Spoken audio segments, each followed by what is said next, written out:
8787 Lombok Pati.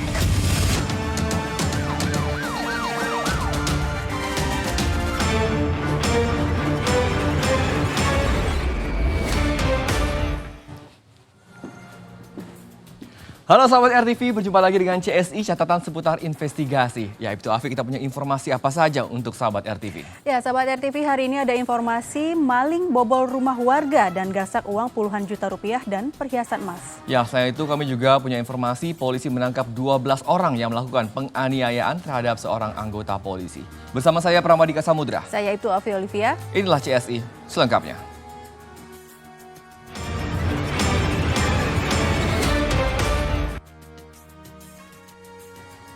Kita ke informasi pertama, sahabat. Aksi tawuran dua kelompok warga kembali pecah di Jalan Keramat Pulo Dalam 2, Senen, Jakarta Pusat. Ya, kedua kelompok saling serang menggunakan batu dan senjata tajam di tengah pemukiman padat penduduk hingga mengakibatkan sejumlah orang terluka parah.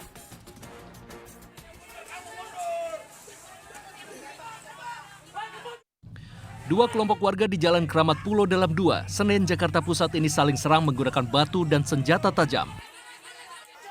Aksi tawuran itu bahkan berlangsung di tengah banyaknya warga yang sedang beraktivitas. Polisi yang tiba di lokasi pun kewalahan saat berusaha membubarkan kedua kelompok warga yang terlibat tawuran tersebut.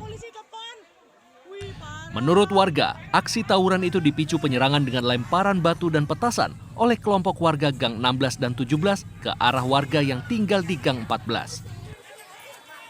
Meski belum diketahui pasti penyebabnya, namun aksi tawuran tersebut mengakibatkan beberapa orang terluka parah dan sejumlah kendaraan serta rumah warga rusak terkena lemparan batu. Kita diserang, ya kan? Kita baru serang lagi. Awal mulanya dari sana semua. Itu mereka datang tiba-tiba bosanya masuk nyerang ke warga itu. Oh, ada. Beda RW doang. Beda RW, beda RT. Kalau kelurahan sama. Aksi tawuran baru berhenti setelah polisi melepaskan beberapa tembakan gas air mata ke arah kubu warga Gang 16 dan 17. Warga berharap kepolisian dapat melakukan patroli rutin di lokasi kejadian agar aksi tawuran serupa tidak terulang lagi. Dari Jakarta, Andrianus untuk CSI RTV. Ya, sahabat RTV, aksi pencuri membobol rumah warga dan menggasak uang puluhan juta rupiah serta perhiasan emas di Desa Mekarsari, Asahan, Sumatera Utara terekam CCTV. Pelaku menggunakan selimut untuk menutupi wajah dan tubuhnya dari pantauan CCTV.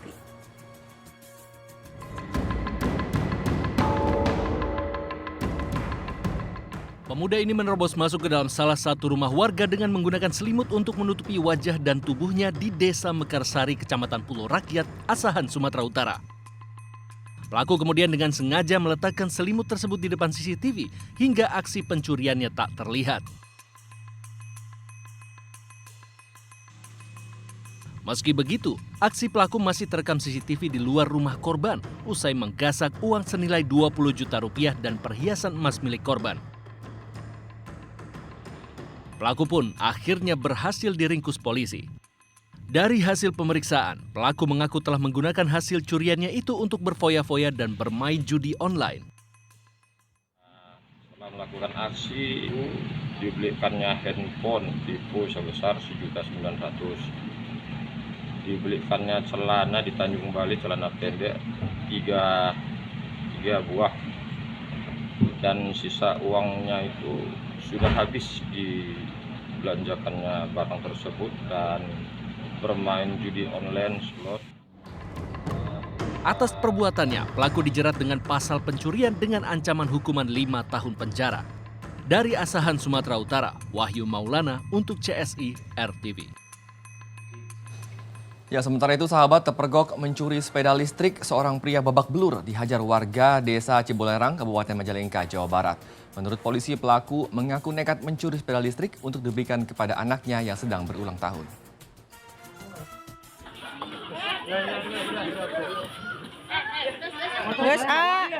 Seorang pria dihajar warga Desa Cibolerang, Kecamatan Jatiwangi, Kabupaten Majalengka, Jawa Barat. Penyebabnya karena pria itu terpergok mencuri sepeda listrik milik salah seorang warga. Warga yang geram dengan ulah pelaku tak berhenti memukulnya. Nyawa pelaku terselamatkan setelah aparat Polsek Jatiwangi datang ke lokasi kejadian. Pelaku pun dibawa ke kantor polisi untuk diperiksa lebih lanjut. Kepada polisi, pelaku mengaku nekat mencuri sepeda listrik untuk diberikan kepada anaknya yang berulang tahun.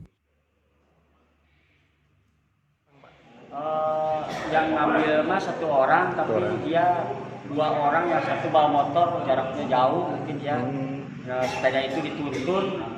Terus ponakan saya yang teriak-teriak maling, ya keluar warga semua. Di pemeriksaan awal masih kita dalami, tetapi pemeriksaan awal dia masih mengaku bahwa baru 1 kali ini saja melakukan pencurian. Pelaku tunggal atau ada temannya? Hasil pemeriksaan kami bahwa pelaku berdua, jadi 1 orang memakai kendaraan bermotor kabur. Polisi pun masih mengejar 1 pelaku lain yang mencuri bersama tersangka. Akibat perbuatannya, tersangka dijerat pasal pencurian dan terancam hukuman 7 tahun penjara. Dari Majalengka, Jawa Barat, Abdul Rohman untuk CSI, RTV. Kita beralih ke informasi lain, kebakaran melanda sebuah gudang milik toko bahan bangunan di wilayah Kebayoran Lama, Jakarta Selatan. Percikan api diduga berasal dari arus pendek listrik yang kemudian menyambar seluruh bahan bangunan yang mudah terbakar. Ya, seberangnya Mall Gandaria City nih. Penampakan dari Gudang di lantai 3 milik sebuah toko bahan bangunan di Jalan Ciputat Raya, Kebayoran Lama, Jakarta Selatan ini dilalap api. Banyaknya bahan yang mudah terbakar membuat asap hitam pekat mengepul keluar dari sela-sela jendela gudang. Sumber api diduga berasal dari hubungan arus pendek listrik. Titik api yang berada di lantai 3 itu membuat petugas kebakaran sedikit kesulitan menyemprotkan air. Sementara korslet hanya lantai 3 memang tempat itu penyimpanan barang-barang. Jadi proses pemadaman di tempat ini kita pertama melakukan ini dan selanjutnya pihak kondisi kita tambah kembali dan semuanya kita kerahkan sampai 12 unit. Api akhirnya padam setelah 1 jam upaya penyemprotan. Tak ada korban jiwa maupun luka dalam peristiwa ini. Dari Jakarta, Aji Atmoko untuk CSI RTV. Kita beralih ke kasus di Jalan Raya. Akibat sopir mengantuk, 1 unit truk yang mengangkut keramik terbalik di Jalan Raya Paris, Kabupaten Bandung Barat, Jawa Barat. Tidak ada korban jiwa dalam kecelakaan ini, namun ratusan dus keramik tumpah ke jalanan.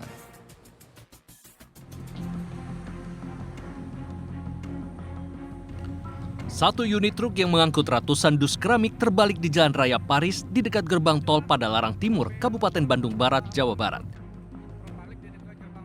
Kecelakaan bermula saat truk itu melaju dari Karawang menuju Bandung dengan kecepatan sedang. Saat melintasi jalanan di lokasi kejadian, sopir truk diduga lelah dan mengantuk sehingga truk kehilangan kendali dan terbalik. Saat kejadian, sopir berusaha menyelamatkan diri dan tidak mengalami luka. Lagi sepi, ada mobil 1 di sini. Terus tadi itu langsung lenyap, langsung banting tadi, langsung ke banting. Untungnya emang nggak ada korban jiwa lah, untungnya emang nggak ada korban jiwa, selamat, masih selamat. Kecepatan truk gimana tadi? Pelan, lagi pelan. Badan truk sempat menghalangi sejumlah kendaraan yang akan masuk ke dalam tol dan menimbulkan kemacetan. Keramik yang berceceran di jalanan pun dibersihkan selama hampir 2 jam. Kasus kecelakaan itu selanjutnya ditangani aparat Satlantas Polres Cimahi. Dari Kabupaten Bandung Barat, Jawa Barat, Bayu Rohman untuk CSI RTV. Ya sahabat, usai jeda kami akan kembali dengan kisah inspiratif dari seorang polisi yang mendirikan musola di tengah sawah. Tetap di catatan seputar investigasi.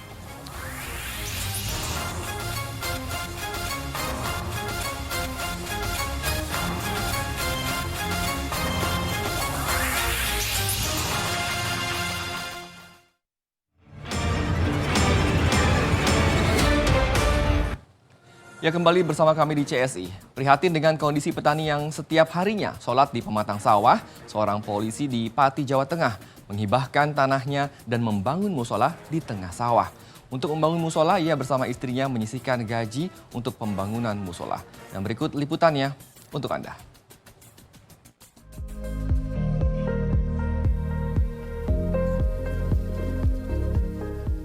Seperti inilah keseharian Aibda Rustam saat sore hari usai bertugas di kantornya. Polisi yang sehari-hari bertugas di kantor Pol Airut Polresta Pati, Jawa Tengah ini menyempatkan diri ikut membenahi musola yang ia bangun di tengah sawah di atas tanah miliknya. Awalnya Aibda Rustam memiliki ide membangun musola di tengah sawah karena dirinya prihatin dengan petani yang setiap harinya terpaksa sholat di pematang sawah lantaran jarak rumah para petani dan sawahnya jauh. Hatinya pun tergugah dan meniatkan dirinya membangun musola. Untuk membiayai pembangunan, setiap bulan Aibda Rustam menyisihkan sebagian gajinya sebagai anggota polisi dan gaji istrinya yang bekerja sebagai bidan desa. Pengerjaan musola sendiri memakan waktu lebih dari 1 tahun karena sempat terkendala masalah biaya. Beruntung, Aibda Rustam memiliki teman dan kolega yang ikhlas membantu hingga akhirnya musola dengan ukuran 7x7 meter ini kini telah berdiri megah. Ya, terus saya punya ide untuk membuat musola di sini dengan tanah saya pribadi. Selanjutnya selama beberapa bulan itu saya bangun dengan uang hasil gaji saya sendiri. Untuk membangun belum jadi dan dibantu oleh rekan-rekan teman-teman yang peduli dengan ini. Akhirnya dalam 1 tahun musola ini bisa terwujud. Semoga bisa bermanfaat untuk para pekerja pertanian, orang-orang yang lewat, yang waktunya sholat belum sholat. Jadi kita untuk menumbuhkan selalu ingat pada yang kuasa. Musola ini juga dilengkapi dengan sejumlah fasilitas. Tak hanya untuk para jemaah, namun fasilitas juga disiapkan untuk kebutuhan pertanian. Fasilitas di sini ada tempat wudhu, kamar mandi, sumur yang selain untuk kebutuhan sholat juga untuk kebutuhan pertanian seperti menyemprot itu untuk hama tanaman, terus untuk siram-siram itu airnya alhamdulillah mencukupi karena selain ada sumur ini deker juga ada sumur bor yang dalamnya 20 meter. Untuk listriknya saya salurkan dari rumah saya pribadi sana karena di sini belum ada jaringan dan alhamdulillah kalau malam sudah terang benderang dengan adanya penerangan di sini. Para petani pun merasa sangat terbantu dengan adanya musola ini. Kini para petani yang tidak sempat pulang ke rumah bisa menunaikan sholat di musola tersebut. Selain untuk sholat, musola juga digunakan warga untuk beristirahat di siang hari sebelum kembali melanjutkan menggarap sawah. Adanya musola di sini ada fasilitasnya berupa kamar mandi, sumur, air yang melimpah lah, barokah pokoknya. Gitu. Aibda Rustam berharap dengan adanya musola ini akan memberikan manfaat dan mempermudah bagi seluruh warga dan petani dalam menjalankan aktivitasnya. Dari Pati, Jawa Tengah, Muhammad Minan untuk CSI RTV. Ya sahabat, pelanggaran lalu lintas terjadi hampir setiap hari. Nah itu Afi akan memberikan cuplikan video dan mengulasnya untuk Anda. Ya, seperti apa pelanggaran lalu lintas yang sering terjadi di jalan raya? Kita lihat videonya bersama-sama.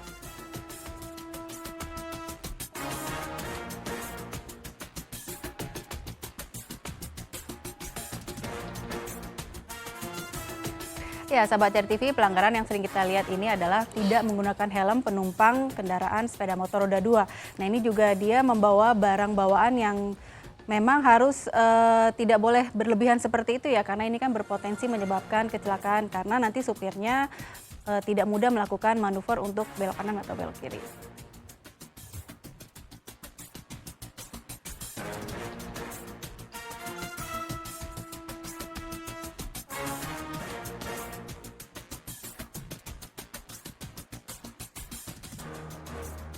'Nah, kalau di video yang ini ada baiknya jika membawa barang bawaan seberat dan sebanyak ini diberikan terpal ya untuk menutupi barang bawaan.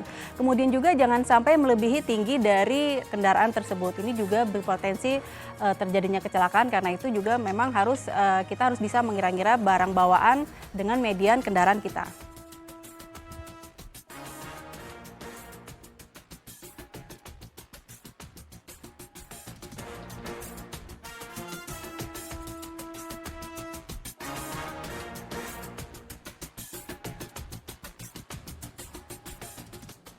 Dua 12 pelaku tawuran yang menganiaya seorang anggota polisi ditangkap. CSI akan kembali sesaat lagi.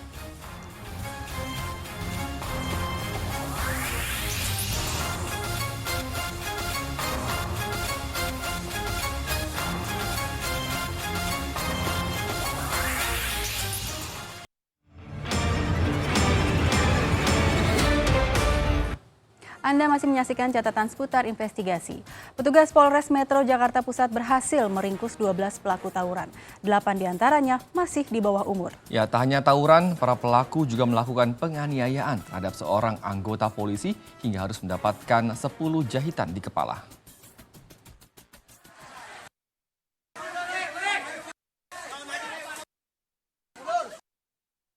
Belasan pemuda inilah yang melakukan aksi tawuran di Jalan Pegangsaan, Menteng, Jakarta Pusat. Tak hanya saling serang dengan lawan menggunakan senjata tajam, para pelaku juga menyerang dan mengeroyok seorang anggota polisi yang mengamankan tawuran tersebut. Akibatnya, anggota polisi berpangkat Ibtu yang menjabat Kapospol Tamrin itu menderita luka di kepala dan harus mendapatkan 10 jahitan. 12 pelaku tawuran sekaligus pengeroyokan anggota polisi akhirnya ditangkap. 8 di antaranya masih di bawah umur. Aang, Kapospol Tamrin yang menjadi korban. 8 jahitan di kanan, 2 jahitan di kiri. Ini adalah Kapospol kami yang mencoba melerai, namun justru menjadi korban. Dari penangkapan ini, polisi menyita 87 senjata tajam berbagai jenis, mulai dari golok, celurit, hingga parang. Dari pengembangan penyidikan, para pelaku juga ternyata melakukan pengedaran narkoba termasuk menggunakan barang haram tersebut. Dari Jakarta, Andrianus untuk CSI RTV.